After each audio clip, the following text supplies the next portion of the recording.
BNNP Sumsel memusnahkan barang bukti narkotika jenis sabu sebanyak 4,8 kg dari hasil ungkap kasus dua tersangka yang ditangkap di Jalan Raya Palembang Jambi, Kabupaten Musi Banyuasin.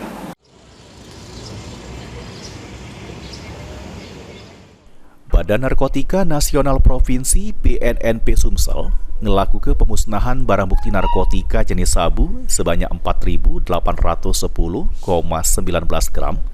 Barang bukti narkoba ini dari hasil penangkapan terhadap dua tersangka warga Ketet Laut, yakni Nopan Pratama dan Maruta Jaya, yang ditangkap di Jalan Raya Palembang Jambi, Sungai Lilin, Kabupaten Musi Banyuasin pada bulan November liwat. Sebelum dilakukan pemusnahan, barang haram tersebut terlebih dahulu dilakukan pemeriksaan oleh tim Lab Polda Sumsel untuk ngecek keasliannya. Kepala BNNP Sumsel, Brigjen Pol Joko Prihadi mengungkapkan, narkoba ini dimusnahkan dengan cara diaduk dengan banyu yang sudah dicampur cairan pembersih lantai.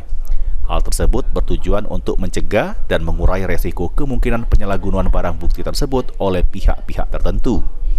Selain itu, pemusnahan ini juga berdasar ke keputusan dan penetapan pengadilan sesuai undang-undang kalau barang bukti wajib dimusnahkan sesudah menerima penetapan pemusnahan dari kejaksaan. Ya, hari ini pemusnahan ya, hasil barang bukti daripada kita narkoba yang kita lakukan penangkapan di akhir bulan November terhadap dua tersangka sudah disebutkan ya. Nah, ini barang dari Pekanbaru juga sama ya, jadi jaringannya jaringan Pekanbaru, Palembang. Jadi teman-teman kita ini asli dari kita dari Sumatera Selatan ya. Biasanya kan kita lihat teman-teman dari mana, dari luar ya. Sekarang ini sudah mulai beberapa 1-2 kali dari Sumatera Selatan semua. Jadi memang kita harus antisipasi semuanya.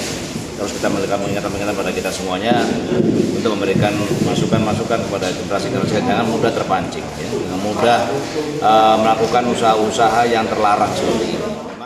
Atas ulahnya, kedua tersangka terancam pasal 114 ayat 2 dan pasal 112 ayat 2 dengan ancaman hukuman seumur hidup atau hukuman mati. Heru Wahyudi, PAL TV.